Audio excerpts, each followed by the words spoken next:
कृष्णाय वासुदेवाय हरे परमात्मने प्रणतक्लेशनाशाय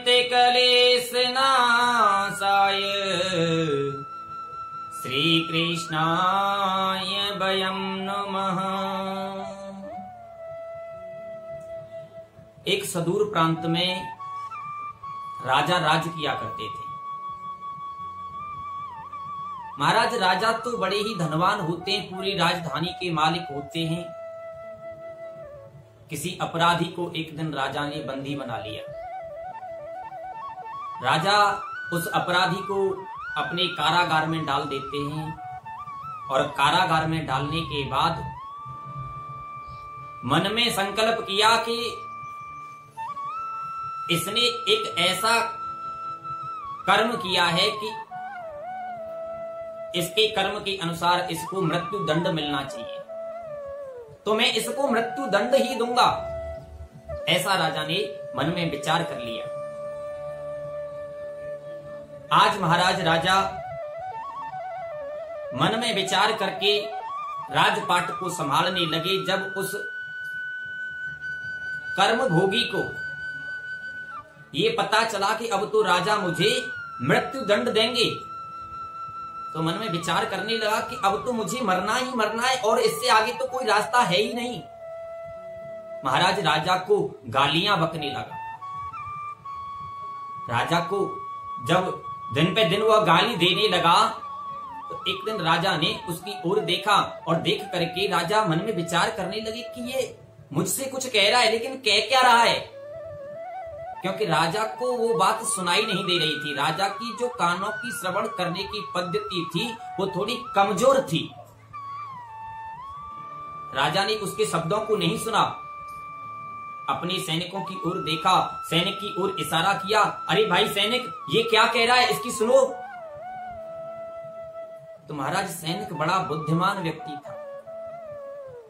सैनिक को यह भी पता था कि जिसके प्रति परमात्मा का भाव है और जो परमात्मा के आश्रित है उसको कौन मार सकता है, क्योंकि तुलसीदास जी महाराज ने बड़ा सुंदर भाव कहा है, जाको राखे साइया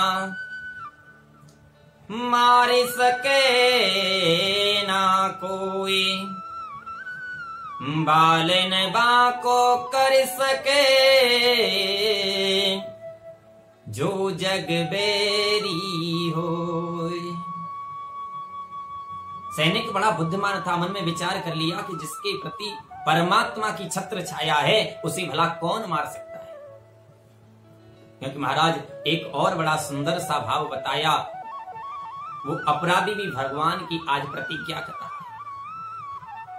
काहू के भले भजन सो काहू के आचारे, ये दास भरोसे आपके सोवत पाम पसार। इधर में वो व्यक्ति भी भगवान का आश्रय ले रहा है, वंदना कर रहा है, हे प्रभु अब तो मैं आपके ही आश्रय, आप ही मेरी नौका को पार करेंगे। बुद्धिमानी सैनिक ने आज राजा को जवाब दिया कि राजन,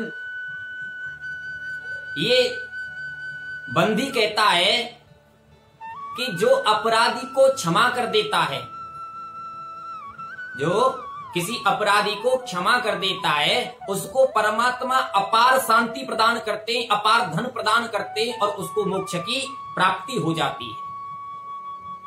महाराज राजा ने जब इस शब्द को सुना, राजा गदगद हो गए, प्रसन्न हो गए। राजा ने मन में विचार किया और विचार करते हुए तुरंत सैनिक को आज्ञा दे दी कि फिर तो क्यों ना इसको छोड़ दिया जाए। अरे ये हमने अपराधी समझ करके और बंदी बना रखा है, इसको तुरंत छोड़ दो, क्योंकि परमात्मा उसके बदले हमें अपार शांति प्रदान करेंगे, अपार धन प्रदान करेंगे, मोक्ष की प्राप्ति हो जाएगी। महाराज तुरंत ही सैनिक के द्वारा उस अपराधी को राजा ने छुड़वा दिया। छुड़वाने के बाद जब वो व्यक्ति अपने घर की ओर जाने लगा तो एक दूसरे सैनिक ने तुरंत उसको रोक दिया। राजन, ये तुम्हारे साथ छल करके जा रहा है, क्या बात है, तुम क्यों बीच में बोल रहे हो? तुम्हारी बोलने का भाव क्या है, कहना क्या चाहते हो?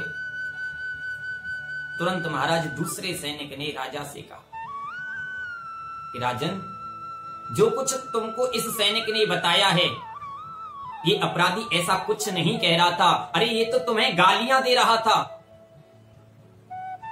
और वास्तविक बात तो यही है महाराज कि वो तो गालियां ही दे रहा था। अब बताने वाला जो दूसरा सैनिक था वो पहले वाले सैनिक से थोड़ा ईर्ष्या मानता था, उससे जलता था। लेकिन राजा ने जब दूसरे वाले सैनिक की ओर देखा और देख करके राजा के तन बदन में आग लग गई। क्यों?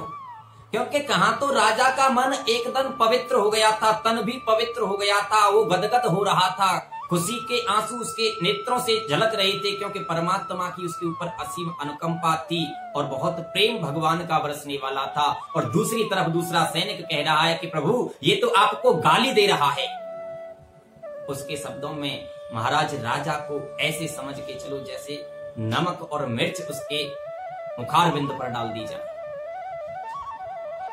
राजा ने उस दूसरे सैनिक को तुरंत फटकार लगाई। राजा कहते हैं कि सैनिक, तुम जो कहते हो तुम्हारे शब्दों में मुझे छल और कपट दिखाई देता है, लेकिन पहले वाले सैनिक ने मुझसे जो कुछ भी कहा, झूठ या सच, उसमें मुझे बड़ा प्रेम दर्शित होता है, मुझे उसका भाव दिखाई देता है, जिसमें कि हमारी और इस भक्त की जो मुक्ति का एक कारण लक्षण दिखाई दे रहा है। इतना कहकर के महाराज आज राजा ने उस दूसरे वाले सैनिक को खुद बंदी बना दिया और पहले वाले को अपार धन दे करके वहां से विदा कर दिया। बोली वृंदावन बिहारी लाल की जय, श्री बांके बिहारी लाल की जय।